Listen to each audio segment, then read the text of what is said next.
Hello and welcome to my channel. This is the true story encounter I had that took place 2 years ago. Me and my girlfriend at the time were bored one late night and decided to go to Indigo. And if you don't know what that is, it's a popular bookstore across Canada. And I've only told this story to a few select people, just my close family and friends.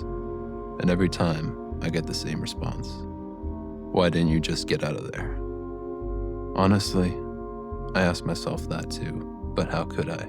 You know how it goes when something feels off slowly, and instead of all at once, your brain spends a long time trying to convince you you're overreacting. Well, that happened to us. This is the story of the Indigo Man. This all went down in one of those dead summer nights where neither of us wanted to go home just yet, but in a small city where there's also absolutely nothing to do, as mostly everything is closed. We'd already driven around for almost an hour, gotten food, argued over whose music taste was better, and wasted time in Walmart just to kill the boredom we felt. We were on our way back in the car, and our eyes met Indigo. The Indigo was attached to an older mall near where we lived, so the mall itself was closed pretty early. But the bookstore always stayed open later than everything else. I remember glancing over at the time on the dashboard when I pulled into the parking lot. It read 8:41 p.m. The store closed at 9. Barely enough time to find books, I joked. She just shrugged and said, I only wanted to browse for a minute anyway. The lot was almost completely empty. Not abandoned looking exactly, but wrong enough I noticed and recognized immediately. The entire mall was pitch dark except the bookstore lights spilling through the large window panes. There were maybe 3 cars scattered across from each other. I remember sitting there for a second after parking. It was faintly quiet. No traffic sounds, no people chattering, nothing. Completely dead. Just the hum of my car engine and the beep to lock my car. You coming? Shoving my keys into my right pocket, following her inside. However, the second those large doors shut behind us, everything changed. I know that sounds dramatic, but that's genuinely the best way to describe it. Bookstores are usually quiet, sure, but this one felt strange. The silence felt heavy somehow, like the building was empty in a way it wasn't supposed to be. My senses felt heightened, aware of every little sound. Our shoes on the floor, the ceiling fan, even the buzz from the LED lights overhead. I narrowed to the front register, instinctively. That was the first sign to turn back that really stuck out to me. There were computers on, a water bottle with flowers on it, but no one was there.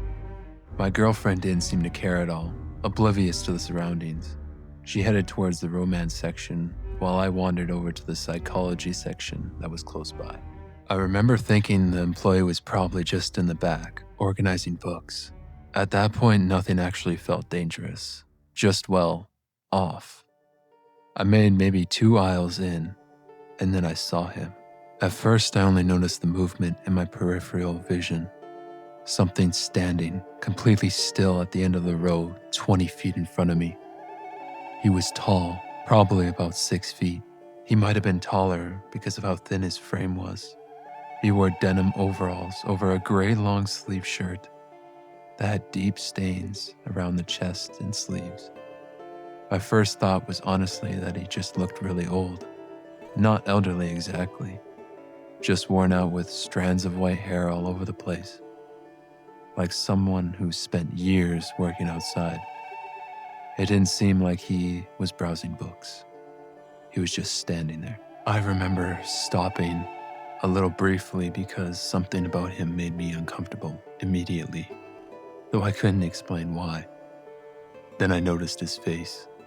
At first, I thought the lighting above him was creating weird shadows around his eyes, but after staring for another second, I realized it wasn't shadows. He was wearing a realistic mask. It looked like an old man's face, stretched tightly over his own pale skin, sagging cheeks, thin lips. But around the edges, particularly near the eyes and underneath the jawline, I saw it. Actual skin beneath it. Dark skin. almost burnt looking, a type of charred black. My stomach dropped instantly. I couldn't tell you why that detail bothered me so much, but it did. I remember looking down at his hands. Next, same thing. The skin looked cracked and darkened like wood after a fire. I stood staringly. And the weirdest part, he wasn't moving at all. He was staring directly down the aisle at me. Then my girlfriend's voice suddenly echoed through the store to the left of me. Hey, come look at this. I nearly jumped. She was somewhere farther down the center, displays holding up some blue hardcover book. I looked away from the man for maybe a second, 2 at most. And when I looked back, the aisle was empty. Gone. I actually felt slightly embarrassed right afterwards. Like I'd worked myself up over nothing. I even laughed nervously under my breath as I started walking towards her. Then I saw him again. Standing beside the front entrance, I stopped immediately. He hadn't passed me. There was no possible way he could have crossed that store that quickly without me seeing him. But there he was, perfectly still beside the doors. My girlfriend noticed my face change. What's the matter? I didn't answer right away. I just nodded slightly, steadily looking away, eyes still fixed on the figure. I whispered, "Did you see that guy?" She glanced over casually at first.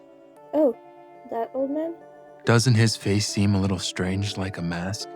She narrowed in on him a little. It's probably makeup or something. But even as she said it, her voice sounded less confident about it. Then she looked harder. I watched her sudden expression change in real time. Her smile disappeared completely. Oh, I didn't notice. That worried me more than seeing him did, because up until then, I thought maybe I was just imagining how creepy he looked. But now she saw it too, confirming my suspicion. We started walking towards the front together, pretending to browse as we moved. And the entire time, he was fixed on watching us, completely unblinking, like he was patiently waiting for something. I remember noticing how empty the store suddenly felt. No employees shelving books, no customers, nothing. Just us and him. Then out of nowhere, we heard an upbeat voice behind the register. Did you guys find everything okay? The cashier had returned. I had never felt such a wave of relief like that in my life. She looked completely normal, possibly in her 20s, tired like it was her 3rd cup of Starbucks coffee. She didn't even seem alarmed at all, which confused me even more.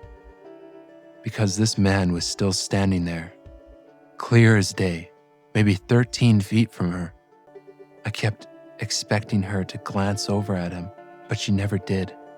Not once. Every instinct in my body suddenly screamed not to go near him. I don't know how else to explain it. My girlfriend squeezed my arm hard enough to hurt, as the man just stood there, holding the door open slightly, waiting for us. And that's when I realized something else. He was holding on to something in his other hand. At first, I couldn't tell you what it was because it was pressed behind his leg, obscuring the view.